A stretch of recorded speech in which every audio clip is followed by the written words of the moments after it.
Allez, on commence direct avec une question qui pourrait bien tout changer. Qui est-on, au fond? Vraiment. Quand on enlève le nom, le métier, les souvenirs, qu'est-ce qui reste?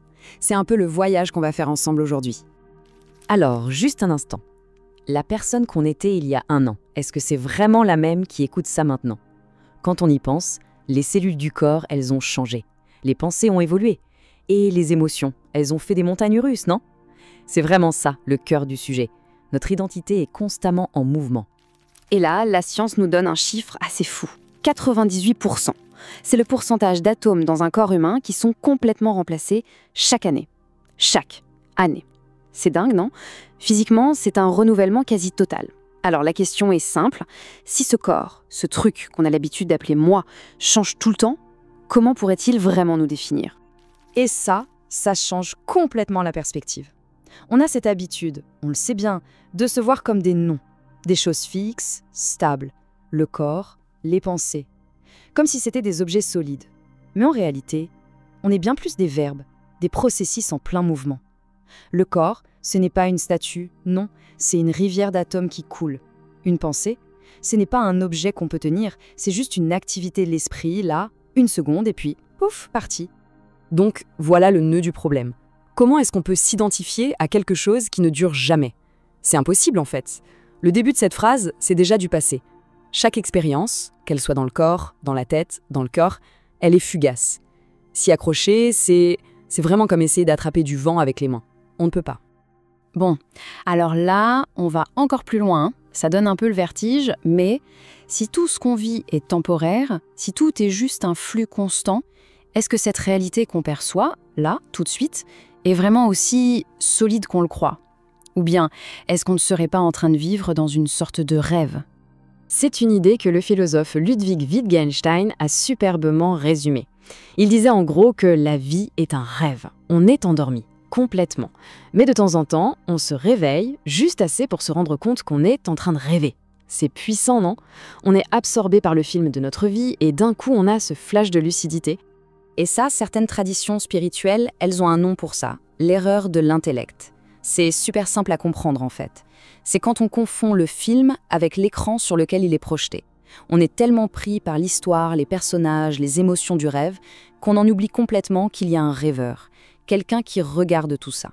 On prend l'expérience pour la réalité, alors que ce n'est que l'expérience.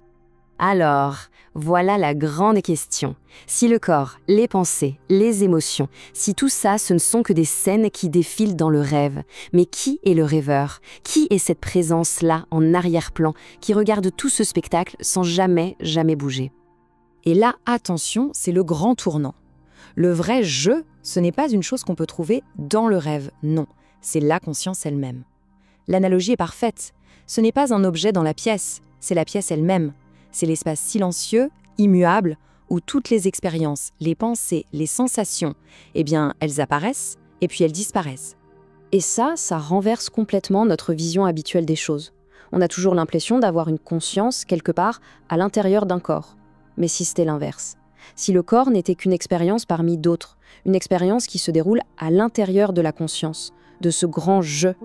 C'est ça l'idée qui peut tout changer. On n'est pas un corps qui a une conscience, on est une conscience qui fait l'expérience d'un corps, et d'un esprit, et d'un monde. Le véritable contenant, ce n'est pas le corps, c'est la conscience. Ok, c'est une idée immense, on est d'accord? C'est même un peu perché. Mais concrètement, on en fait quoi?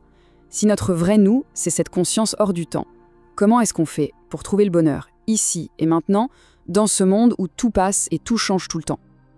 Eh bien, la bonne nouvelle, c'est que des chercheurs se sont penchés là-dessus et ils ont trouvé un cadre, une sorte de formule qui est étonnamment simple. On peut la résumer comme ça. B égale P plus C plus V.